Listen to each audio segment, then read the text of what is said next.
Ok, continuamos entonces con la clase número 5 correspondiente a la materia de adoración. Vamos a ver los cantos, ¿sí? Estamos viendo, el tópico que estamos desarrollando es el presente, lo que presentamos. Vamos a ver en los cantos, que aquí es donde tenemos, pero bueno. Mucha materia, señoras y señores, que cortar, que recortar. Canto. Tal vez suene extraño lo que voy a decir en este punto. La adoración no es cantar. Y esto lo digo porque muchos han limitado la adoración al canto. Para muchos, la adoración es cantar despacio y la alabanza es cantar más rápido, es decir, los llamados coros pentecostales. Para muchos, la velocidad de la música y su estilo es lo que caracteriza nuestra interpretación musical. Mientras más lentos cantamos, mayor es la adoración, según otros.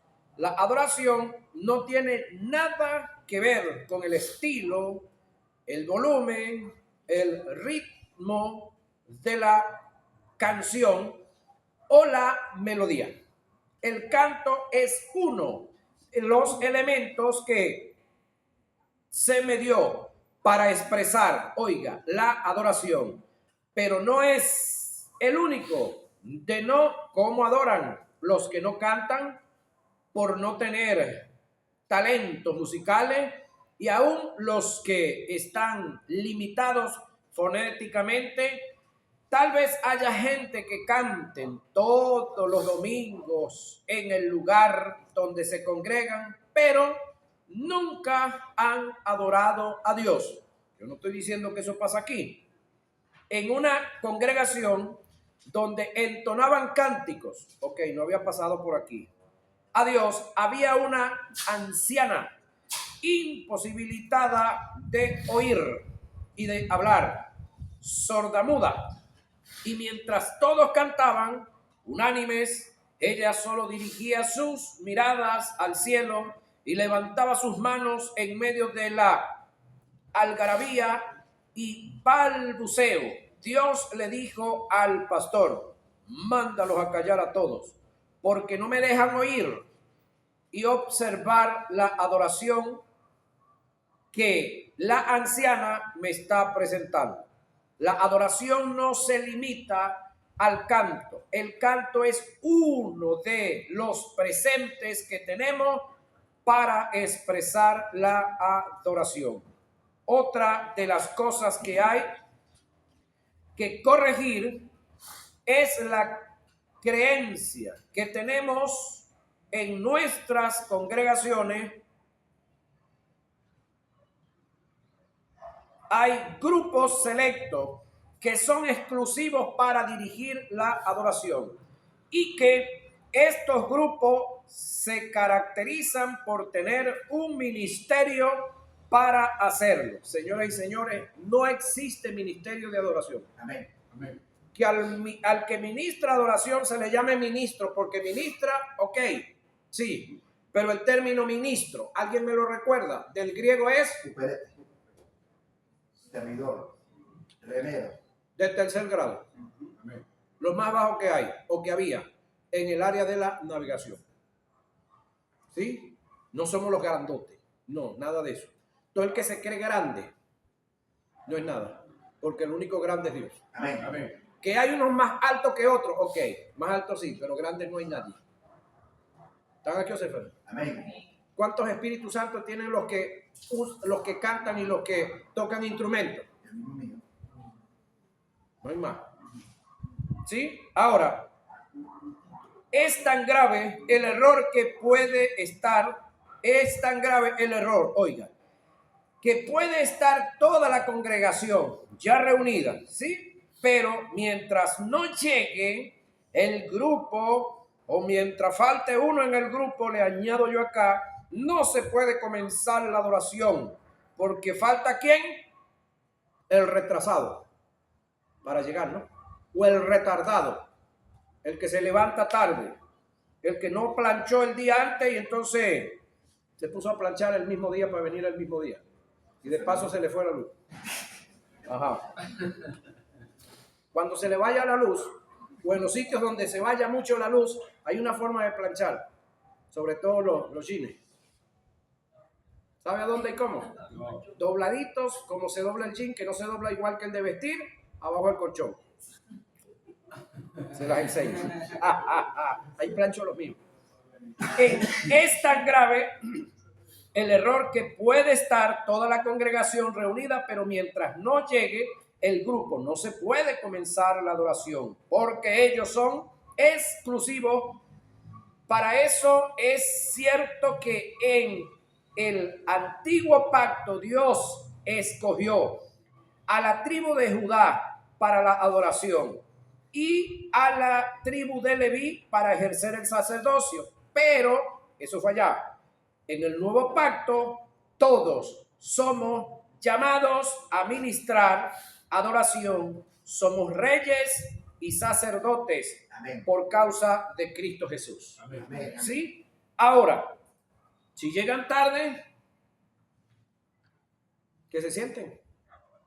No, nada, disciplina con eso. Yo tuve un chico excelente, uno de los mejores guitarristas de esta zona, y él quería llegar 15, 10 minutos más tarde después del culto. No, siéntese, le damos a capela. Aguante usted sentado ahí, vea cómo según se ve, sin usted allá, la gente adorando. Si usted no puede llegar 10 minutos, 15 minutos antes de iniciar el culto, usted no toca más. Terminó yéndose, porque hay que poner disciplina. Eso es parte de la disciplina. ¿Sí? Si no tiene tiempo, un cantante, un artista, y sobre todo de los que ya son estrellas, que llegan ya de últimas, pasan primero, ¿cómo le dicen los primeros? Telón. Los que saben de música, en un concierto, los primeros que pasan son creo que le dicen telones, ¿no? Los que van amenizando el asunto. Y al famoso lo pasan por ahí después de las 2 de la mañana, ¿no? Acuérdense de aquellos tiempos, ¿no? Ajá. Pero los teloneros, creo que le dicen a ellos, si mal no recuerdo, los primeros. Ahora, en la iglesia no es así. Debe de haber disciplina. Ahora, entiendo que para ejecutar el canto y la música en nuestras congregaciones debemos seleccionar a quienes presentan el talento para hacerlo. De no ser así, estaríamos haciendo el ridículo en nuestro servicio. Por vía de clase y de excelencia, como llamado a presentar a los oyentes lo mejor que tenemos, y creo que para Dios debe ser lo mejor, pero no debemos hacer de la adoración y la dirección de ella algo exclusivo de un grupo selectivo o de un determinado grupo que no voy acá.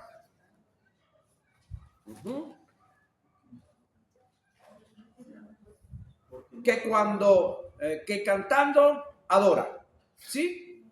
Ahora, hablando un poquitico del canto, que ahí no ahondé en ese detalle, es que cuando hablamos del canto, nuestras canciones, óigame, hay un texto en las escrituras que dice que debemos de orar con entendimiento, pero también dice que debemos de adorar con entendimiento. Es decir, lo que se expresa en el canto debemos de oírlo y analizarlo para ver si eso está acorde con el texto sagrado. Amén. Y con lo que va de partido.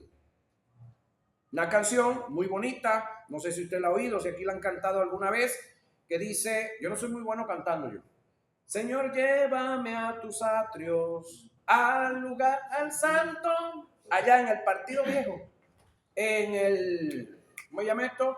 En el sacerdocio de Aarón, Leví, Cupo, era como tal, pero ahorita no, esa canción ya está afuera. ¿Por qué razón? Porque estamos en la gracia. Yo soy el templo, yo soy el altar, soy el lugar santísimo yo. Ajá. Los atrios, yo no soy ningún atrio. Y entonces, ¿qué hacemos? ¿Qué hacemos con eso? Iglesias o congregaciones que tienen aquí en el altar la menorá, el arca del pacto y cuántas cosas de elementos que tienen que ver con Israel. No tienen nada que ver con nosotros ahora. Amén. Y tienen el montón de cosas acá. Las banderas de Israel, las tribus de Israel, pero la tribu a la que usted perteneció aquí o que pertenece no sabe ni cuál es. Si es Yanomami, si es Yupa, si es Gallón, o no sabe nada de eso. Pero de allá sí sabe. Ajá. Entonces, nos hemos transculturizado y creemos que somos adoradores. No. Nosotros debemos de saber a la altura del partido que estamos ahora. Hay un coro que lo cantamos mucho cuando vamos allá afuera. Nosotros no adoramos a dioses que están muertos, que fabrican los hombres de yeso y de cartón. Pregunto yo, ¿en qué adora eso Dios? ¿Por qué el que lo escribió? Para criticar a los católicos. Entonces, si eso no adora a Dios, ¿por qué tú lo estás cantando? ¿Eso lo podemos cambiar? Sí. Nosotros adoramos a un Dios que estuvo muerto, que lo hizo por los hombres para darles perdón. De ahí para adelante el coro está bien. Ponte ese pedacito. Amén. Si quiere le pone el arreglo ahí. Arreglo de Octaviano Torres, si quiere. Si no, hágalo usted. Se lo regalo. Y así muchos más, muchas canciones. El término proscuneo, lo voy a decir por los nuevos, que no vinieron en la primera clase, ya los demás lo saben, pero se los voy a recordar. El término proscuneo, recuérdenselo a ellos. Bueno, recuérdenlo ustedes entre ustedes y enséñenselo a ellos, pues ayúdenme. Beso íntimo. Ajá. Besar íntimamente.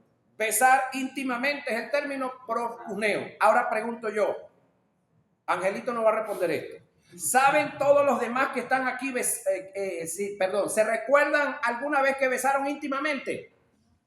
Ay, sí, no, ajá. ¿Cuántos había, escúcheme, para que se diera un beso íntimamente, cuántos debían de estar? Ningún beso íntimo van a haber 3. Eso es orgía. Entonces, el término proscuneo, que es besar íntimamente, solamente hay espacio para 2. Dios y tú y Dios. Entonces, cuando tú metes a otro individuo que no es Dios en tu canción, esa canción deja de ser adoración. Amén. Porque estás metiendo o a José Gregorio, o a María Leonza, o al diablo, o... Ajá, ahora hagamos este ejercicio. Ok, usted está ahorita casado, felizmente casado algunos, ¿verdad? Otros no tan felices, pero ahí van, arriando la asunto. Entonces, acuérdate que ella tuvo un pasado y acuérdate que él también, mujer que me oye, tuvo un pasado. El pasado de él se llamaba Ramona. ¿Tú te llamas Ramona? No. Ajá. El pasado de ella se llamaba Tiburcio. Y están en ese supuesto beso de proscuneo, intimidad.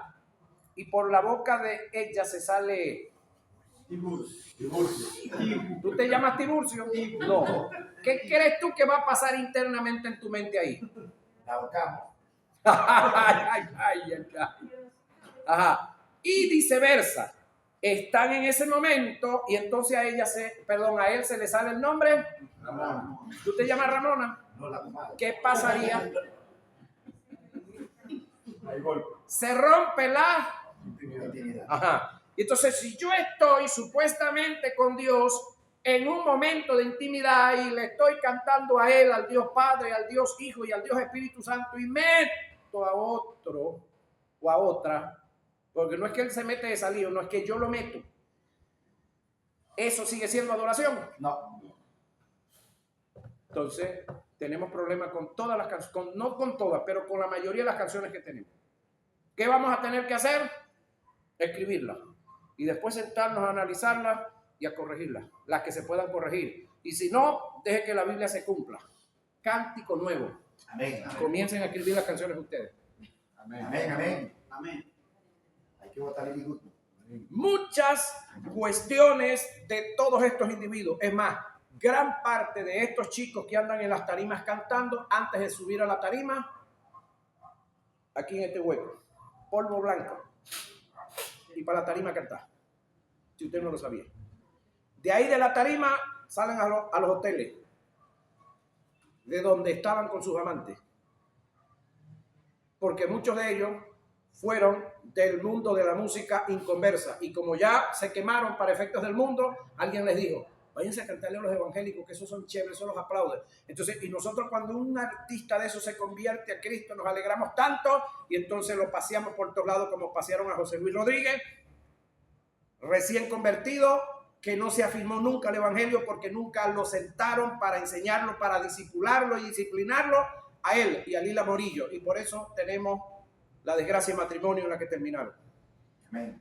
Porque como era José Luis, para él no hubo sentarlo a disciplinarse, no. Había que llevarlo por todas las tarimas. Y cantó muy bonito, pero ¿dónde quedó el matrimonio de ellos dos? ¿Por qué razón? Porque no hubo disciplina. No le enseñaron el sujeto. Él siguió siendo tremendo artista. ¿Están aquí? Amén. Ok. Entonces, tenemos que revisar las letras de nuestras canciones, porque independientemente quién la cante, a Marcos Witt, no sé si usted se enteró de esto que le voy a comentar, le llegó a su correo una canción y alguien le decía, te la regalo, grábala. Cuán bello es el Señor. ¿Alguien la ha oído alguna vez? Sí, sí, sí. Cuán hermoso es el Señor. Un día está en una entrevista con una de estas entrevistadoras del mundo de la farándula, la señora Cristina, y le dice, Marco, ¿tú escribiste esa canción? Y le dice, no, yo no la escribí. Alguien me la regaló, me la enviaron por correo y me dijeron que era mía, que la grabara, que, ok. Yo tengo aquí al teléfono la que escribió la canción y la que te la envió, y ella quiere hablarte de ella. Levantan la llamada y la señora que está llamando es una sacerdotisa diabólica. Y ella escribió la canción para su Señor. Yo no sé si usted ha analizado la canción. Por ningún lado sale la palabra Dios. Por ningún lado sale la palabra Cristo ni Espíritu Santo.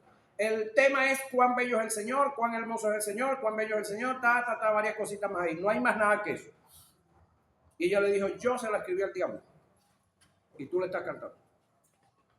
Años después. Tanto fue así que el hombre rompió con la entrevista y se fue.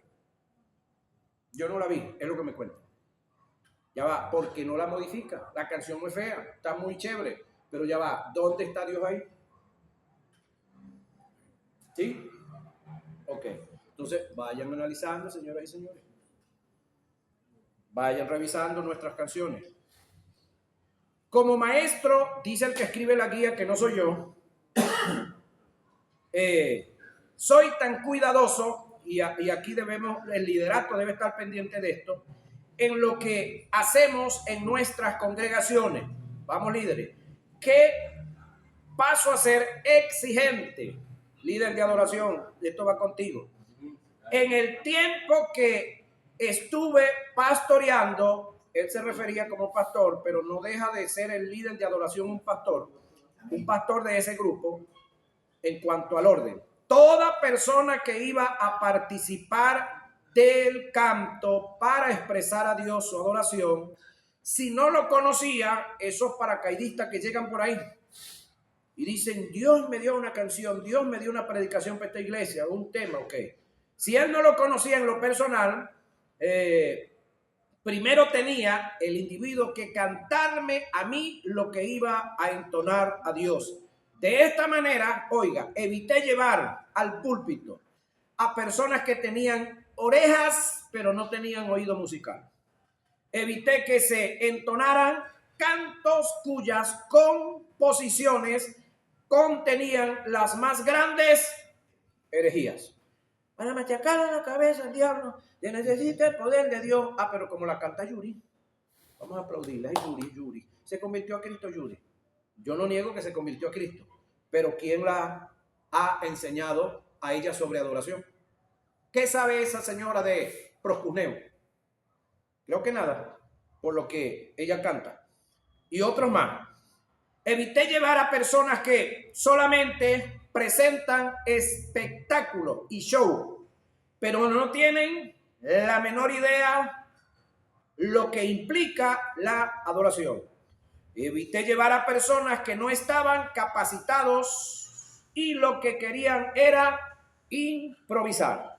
Evité llevar narcisistas en la adoración, adoradores de sí mismos, gente que no hicieron del púlpito un altar de adoración a Dios, y menos su vida en la casa, por supuesto, en el trabajo y en la calle, sino un pedestal para su propia adoración.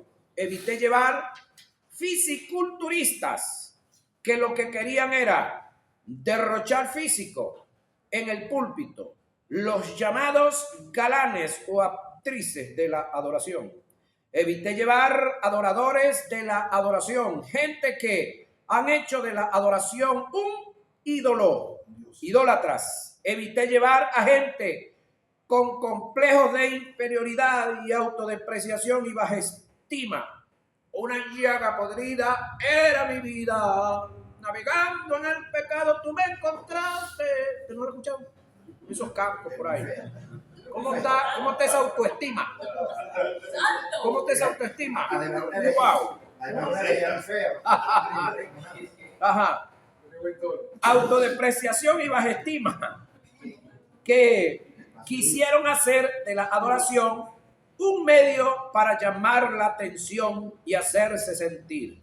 Evité llevar gente oportunista que quisieron hacer de la adoración un trampolín para hacer sus proyecciones y a su vez hacer mercantilismo de ella. Es decir, este grupo de chicos, agrupaciones que hablan con Karim, como tiene carro, ¿no? Y se llena por ahí de grasa, de sucio por allá en los talleres. Karim, bueno, son $500 para la presentación el domingo en la iglesia. Y entonces cuando llegan, le dicen, Karim, ¿ya tenés los 500? No, mano, yo te puedo reunir 300 y de broma, ¿por qué no me pagan? No, Karim, si no están los 500, yo no voy a cantar. Ya va, ¿yo no voy a qué? Ese tipo o ese grupo es un grupo de adoradores. ¿Qué es? Una maceta de artistas. Más nada. Ahí dígale, Karim, vaya a bañarse. Si le falta jabón, me compro. Los 300 se los voy a dar en jabón para que se bañen. Pero usted aquí no canta. Y le echa el cuento al líder de adoración, para que no los inviten más. Hay muchos de los que están en la radio, en la televisión, de los que traen por allá, que le colocan a usted, me metes en Hotel 5 Estrellas, a mí aparte y a mi familia. Al grupo también, Hotel 5 Estrellas. Desde el aeropuerto aquí, una X carga. La comida es tal. Eso, todo lo que vas a gastar ahí, no va incluida en la ofrenda que tienes que dar. Pero la ofrenda tiene un monto. Y el día que usted llega, le preguntan a otros y me depositan a mi talante. Otros le preguntan, ¿y tienes el resto? No. Ve a ver cómo hace, porque yo no voy a cantar. Conozco de uno, pastor, que en Ciudad Bolívar tuvo que vender su carro para poderle pagar a un artista colombiano que siempre viene por ahí, endeudarse él para que el otro se fuera con su capricho y su ego lleno. Y supuestamente son adoradores. Evité llevar a gente oportunista, ya pasé por aquí. Evité llevar a gente que tenían en el corazón un espíritu de competencia y que solo buscaban captar la admiración de los hombres, rompiendo así un principio de adoración, que los hombres puedan ver a Dios en nosotros. Nota, solo cuando cuidamos el motivo del corazón es cuando el canto se puede considerar un medio para expresar la adoración. Y todo esto que le estoy diciendo, todo esto se queda corto. Vamos a ver la oración.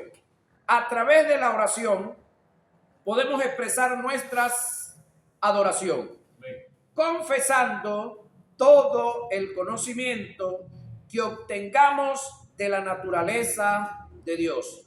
Cuenta el que escribe la guía que en una ocasión estaba en un culto y estaba un hermano por allá y decía: Señor, te doy, ya va, una expresión que no me viene ahorita a la memoria, por decir algo, te doy adoración, ya va. Perdón, te doy pleitesía. Señor, te doy pleitesía. Y se le acerca uno por allá, maestro, lo toca y le dice: hermano Jesús, ajá, ¿qué es pleitesía? No sé, pero eso lo dice Abieser y le suena tan bonito y yo lo estoy diciendo. ¿Cómo se llama eso? Delincuencia. Porque yo estoy repitiendo lo que el otro dice que suena bonito, pero yo no sé qué es. Entonces eso se llama repetir, delincuencia. Lo mismo estamos haciendo con las canciones que estamos cantando que no sabemos qué sentido tienen. Y cuando revisas la letra musical, está fuera del contexto bíblico. Amén. Fuera del orden, como tal. Entonces, esto lo va a llevar a usted a veces a no querer ni siquiera escuchar música de los evangélicos. Amén.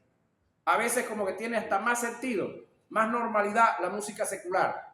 Sin embargo, la música secular, hay gente, cantantes que le cantan al amor, sí, pero hay otros que le cantan es al desamor.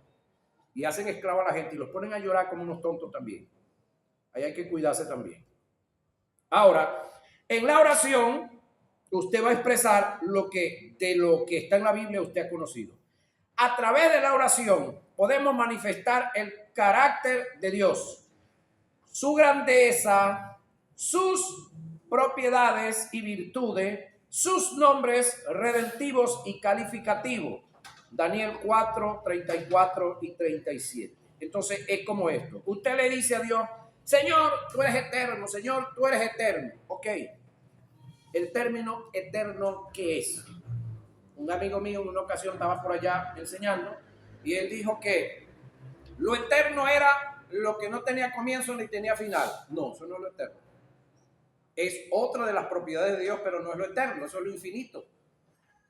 Entonces lo eterno es lo que es antes del tiempo y después del tiempo. Entonces si usted le dice a Dios y le expresa a Dios que Él es eterno, que Él es eterno, que Él es eterno, pero usted no sabe qué es lo eterno, ¿qué usted está diciendo? Nada. Para Dios nada. Nada. Aunque está diciendo algo importante, pero al usted no saberlo, a usted no se le cuenta eso como adoración. Entonces, cuando usted en oración le dice a Cristo que Él es eterno, Cristo le va a decir: no, vaya a la escuela y se inscribe para que le enseñen que no soy eterno, que soy sempiterno. Amén. Porque lo eterno nunca ha nacido. Cristo nació. Jesús. Lo mataron y resucitó. Amén. Entonces Cristo es sempiterno. Tuvo comienzo, no tiene final. Desconocer eso es no tener capacidad para adorar a Jesús. ¿Cómo? Tal. ¿Sí? Entonces, son detalles. Son detalles. Si no conozco cómo, a través de la oración podemos reconocer sus obras. ¿Cuáles? Bueno, yo en mi ignorancia de niño pensaba que todos los pequeños animales rastreros del monte que me asustaban uno y otros llegaron a picarme, los volantones, las avispas, me asustaban las culebras y los pájaros nocturnos que cantan en la soledad donde yo vivía, donde la casa más cercana está a hora y media de camino, estaba porque ni está la una ni la otra, eso quedó solo. Y el pueblo más cercano a 3 horas a pie, y entonces tú escuchas allá los búhos, que es el pequeño, el más grande le decimos titirijí, pero es la misma especie, es como el cocodrilo y el caimán. Y cantan diferente, pero unos cantos nocturnos que a uno lo asustan. Yo pensaba que todo eso lo había creado el diablo, en mi ignorancia. Pero ahora entiendo que el diablo solamente ha podido crear 2 cosas. Y Cristo se las acabó, las pulverizó, las derramificó, las aniquiló. Todo lo creado, hay un solo creador. Amén. Un Dios que dijo la palabra, una palabra que es el verbo, y un Espíritu Santo, ejecutor, que trajo de lo que no se veía a la realidad, a lo que ahora se ve, se toca, se palpa y se oye. ¿Sí? Porque eso no es que vino de la nada, no. De la nada, nada existe y nada se puede crear. Ahora, a través de la oración podemos reconocer sus obras, todas las grandes bellezas. Si hay un país que tiene grandes bellezas en toda su geografía es este donde Dios nos permitió nacer. Lo que pasa es que a nosotros nos han metido por los ojos los países de afuera. Y como nosotros no nos valorizamos tanto nosotros, pues valorizamos los demás y no nos valorizamos nosotros.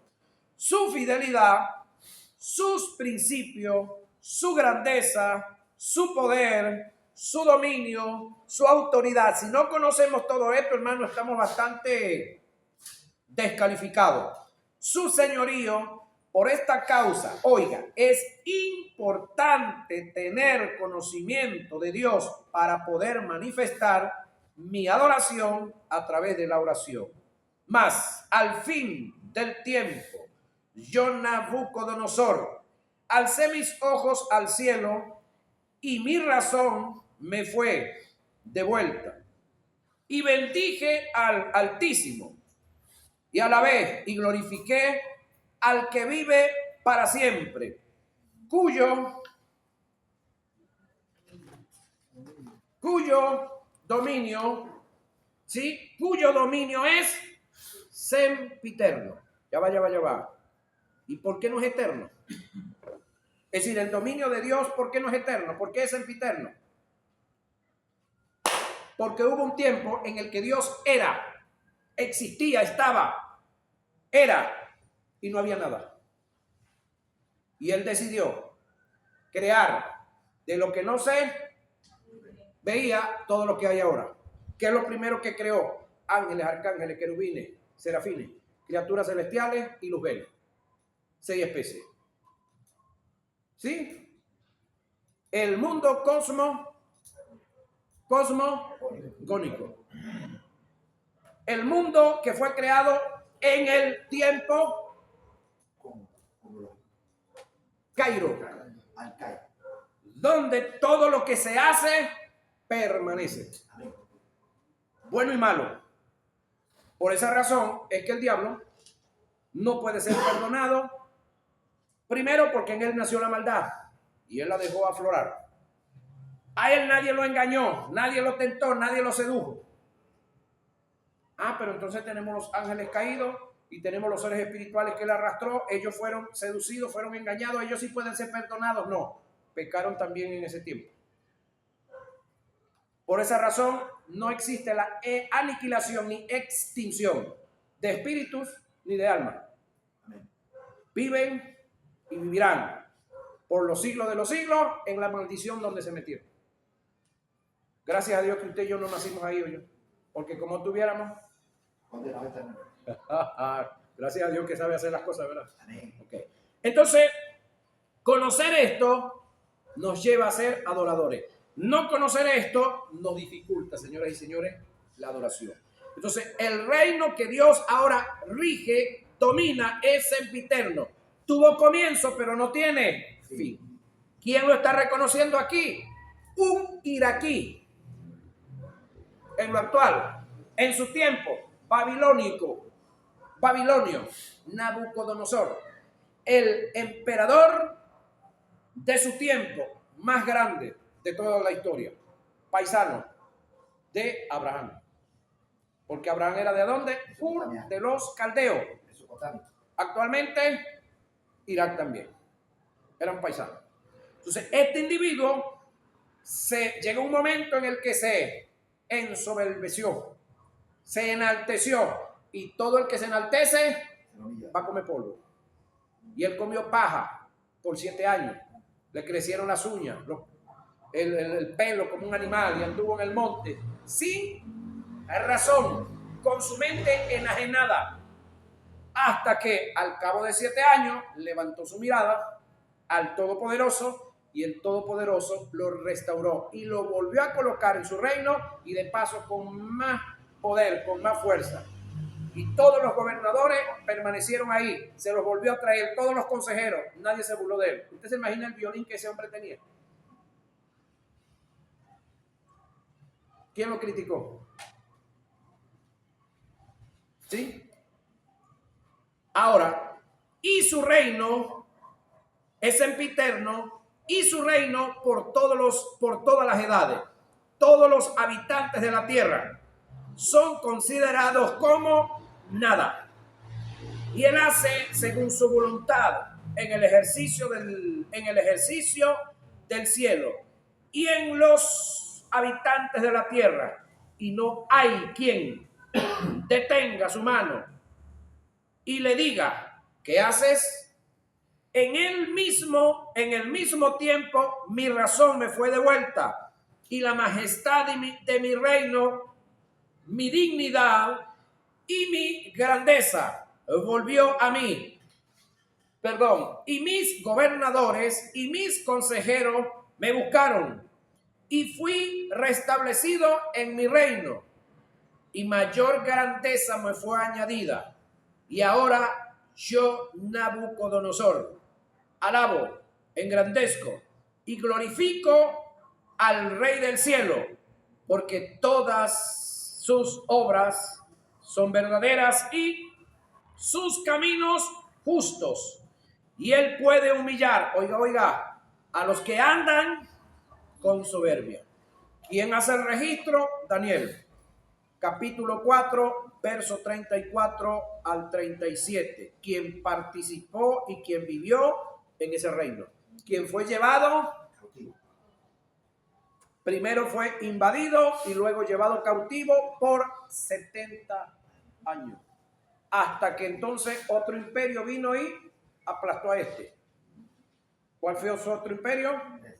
Los vecinos. Actualmente Irán. Y ellos fueron los que le dieron la libertad a Israel. ¿Sí? Pero por la vía correcta, con papelitos y todo, con todo bien hecho como debe ser. Ahora, ¿por qué Nabucodonosor fue tan malo que invadió al pueblo de Dios? No. Nabucodonosor fue el rejo, la correa, para que me entienda, la cotiza que su mamá le marcó en la marcadera para corregirlo. Amén.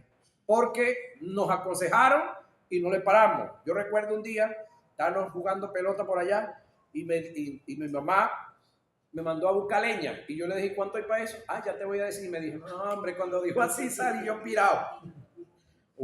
Aquí todo el mundo fue travieso, que ahora no las queremos dar de que no es otra, pero ojalá lo hubiésemos visto usted cuando era adolescente en su casa. Para que no estemos adivinando.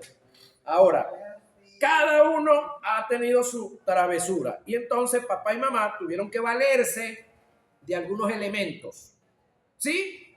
Dios ha tenido que valerse para efecto de corrección de Israel de una cantidad de naciones y todavía lo está haciendo. Y el último imperio que gobernará al mundo por 7 años volverá a invadir, a someter, a saquear y a violar a los y a las israelíes. En estos días se lo hicieron por unos dígitos nada más y a un grupo pequeño. No llegaba a 2,000 personas. Estando en el desierto, en una rumba con droga, alcohol y cuantas cosas más, pero todo eso lo tapan. Pero bueno, a Dios no se le pasa a ninguno yo. Y al que tiene por hijo, bueno. Entonces, en cuanto a reconocer el reino, debemos de saber que nosotros pertenecemos a un reino sempiterno. Es más, el gobierno que Dios tiene en nosotros es sempi, porque hubo un tiempo que nosotros andábamos de rialengo por ahí, sin Dios, sin esperanza y sin quien nos dirigiera. Y sin embargo, hay muchos que ya están en Cristo Jesús y siguen igualitos. Es decir, Cristo les salvó su espíritu, Cristo los hizo hijos de Dios, pero no quieren doblegar el resto. Y quieren ser adoradores, pues. Ahora, reconocer sus propiedades o virtudes y sus nombres redentivos y calificativos. El tratar de explicar el ser de Dios es algo inconcebible para la mente finita que nosotros tenemos. Es inexplicable, es abstracto. El ¿quién hizo a Dios? Es una pregunta llena de necedad. aunque no hay palabras necias, yo. No ofendamos el idioma. Hay necios diciendo palabras. ¿Sí? Ok. Porque se basan en la falsa suposición de que Dios viene de alguna parte y esta suposición te lleva a otra pregunta. ¿De qué parte viene? La respuesta es que esta pregunta ni siquiera tiene sentido. Es como preguntar a qué huele el azul. El azul no está en la categoría de las cosas que tienen olor. Así que la pregunta en sí misma es defectuosa y necia. De la misma manera, Dios no está en la categoría de las cosas que son creadas o llegan a existir o son causadas. Dios no tiene causa ni procedencia de creación. Él simplemente es. ¿Cómo sabemos esto? Bien, sabemos que de la nada, nada procede. Así que si alguna vez hubo un tiempo en el que no existía absolutamente nada, entonces nada hubiera podido existir. Pero las cosas existen. Oiga, las cosas. Dios no es una cosa.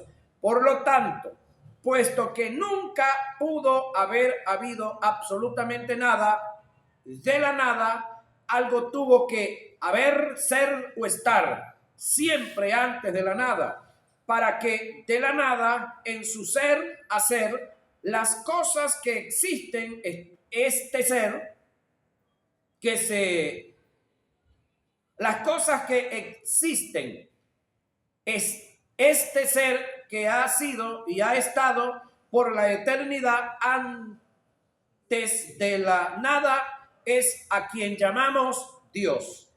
En lo científico es imposible estudiar a Dios. Él es abstracto, es un ser que no se puede meter en un cubo de ensayo y analizarlo por completo en forma absoluta. La teología nos da algunos indicios muy minúsculos, pequeños destellos de información de la naturaleza de Dios, de sus propiedades o virtudes, de sus obras, sus nombres redentivos y calificativos, dejándonos ver parte de su grandeza. En este estudio trataremos de hacer un análisis en el área de la teología de lo que nos presenta las escrituras. 66 libros que tenemos, más 7 en la otra, no vamos a meternos con los otros de los etíopes o yo, acerca de Dios, para ser más efectivos en el campo de la adoración, y es de la adoración expresada en la oración. Vamos entonces a estudiar las propiedades mal llamadas virtudes, propiedades del ser que conocemos como Dios, que no son tres dioses, es un Dios, ¿sí? Pero son tres individuos, tres sujetos. Amén. Cuando Jesús dice en una ocasión por allá, el Padre y yo, uno somos, oiga la expresión, el Padre uno y yo dos, uno somos. Ese uno somos es una verdad compuesta o absoluta. Analice en frío. El Padre y yo, uno somos. ¿Eso es compuesto o es absoluto? Compuesto.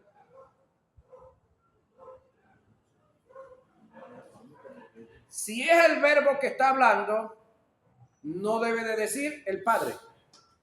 ¿Sí? Dijera Jehová y yo, uno somos. Es absoluto porque siempre lo han sido y lo seguirán siendo. Pero siguen siendo dos. Aunque es absoluta, es una verdad trascendental.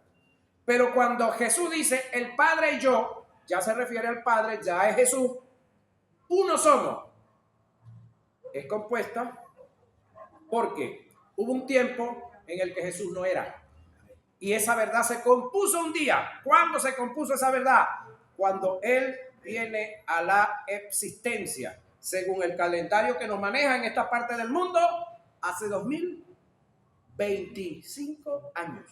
Esa verdad llegó a darse y no podrá ser violada nunca. Pero vamos a otra. Mi amigo Jesús tiene su esposa. ¿La trajo por ahí, no? Pues ya vino sola. ¿Cómo es? Ajá. Usted y su esposa, dice la Biblia que son una sola carne. Vamos, pregunto, ¿eso es una verdad absoluta o es una verdad compuesta? Ahora, eso pasa con todos los que estamos casados. Es decir, la Biblia dice que cuando nos casamos, pasamos a ser una sola carne. Pero pregunto, ¿su esposa es tan mala sangre como usted? No, ella es más, no, ella es más mala sangre. No. Pregunto, ¿hubo un tiempo, usted desde que usted nació, desde que usted existe, usted está casado? Nadie. Ah, ¿cuántos años de soltería disfrutaste? Por fea. Entonces, esa es una verdad compuesta. Y de paso, que se puede descomponer. Porque estamos casados, sí, pero estamos propensos a una separación, a un divorcio o a que se vaya uno de los dos y entonces ya no son una sola carne, sino que el viudo o la viuda. Es una verdad, sí, está en la Biblia, pero es compuesta. Amén. Y no es absoluta. Porque es hasta que la muerte nos separe. Gloria a Dios, dicen algunos. ¡Ay, qué muerga! ¡Qué pasado, ¿verdad? Entonces, entiéndase esa. Es decir, hay verdades absolutas. Hay verdades compuestas. ¿Sí? Entonces, vamos a conocer, ¿sí?, las propiedades de Dios. Pero esa la vamos a ver, señoras y señores, en nuestra próxima hora de clase.